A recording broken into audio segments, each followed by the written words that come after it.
नमस्कार दोस्तों, डिजिटोरी पे आपका स्वागत है। कहानियों की इस कड़ी में आज हम सुनेंगे एक घमंडी कौवे की कहानी। आशा करता हूँ ये कहानी आपको पसंद आएगी।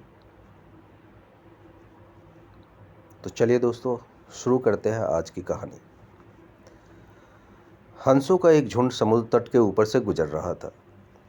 उसी जगह कौवा भी मौज मस्ती कर रहा था।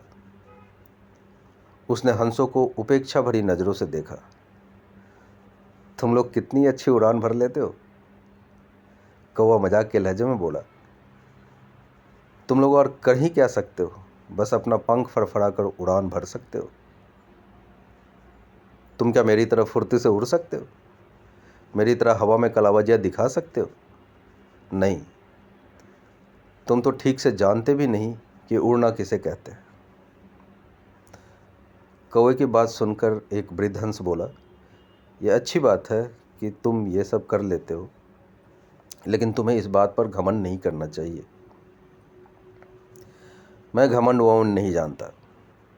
अगर तुम में से कोई भी मेरा मुकाबला कर सकता है तो सामने आए और मुझे हरा कर दिखाए।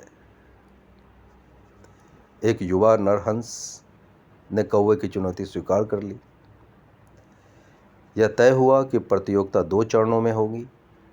पहले चरण में कौवा अपनी करतब दिखाएगा और हंस को भी वही करके दिखाना होगा, और दूसरे चरण में कौवे को हंस के करतब दोहराने होंगे। प्रतियोगिता शुरू हुई।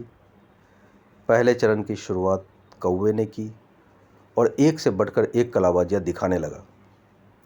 वह कभी गोल गोल चक्कर खाता तो कभी जमीन छूते हुए ऊपर उड़ जाता। वहीं हंस उसके मुकाबले कुछ खास नहीं कर पाया।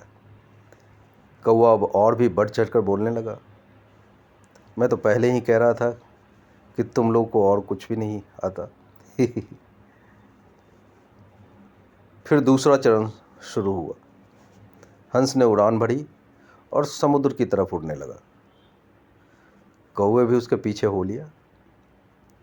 ये कौन सा कमाल दिखा रहे हो, भला सीधे सीधे उड़ना भी कोई चुनौती है? सच में तुम मूर्ख हो, कौवा बोला।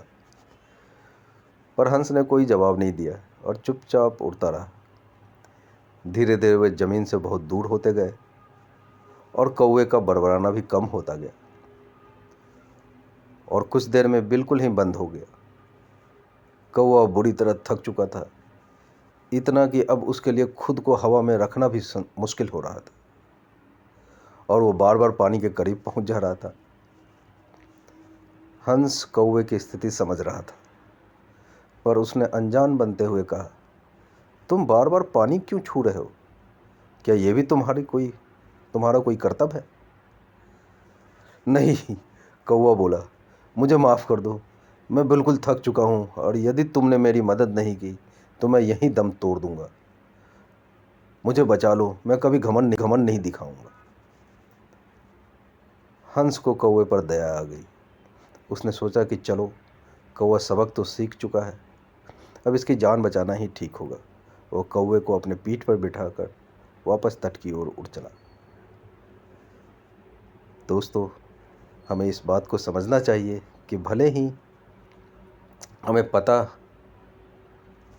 ना हो, पर हर किसी में कुछ न कुछ अच्छाइयाँ होती है और उसे विशेष बनाती है। और भले ही हमारे अंदर हजारों अच्छाइयाँ हो, पर यदि हम उस पर घमंड करते हैं तो देर सवेर हमें भी कौवे की तरह शर्मिंदा होना पड़ता है। तो ये थी दोस्तों आज की कहानी। आशा करता हूँ आप लोग इसे पसंद करेंगे। नमस्कार दोस्तों।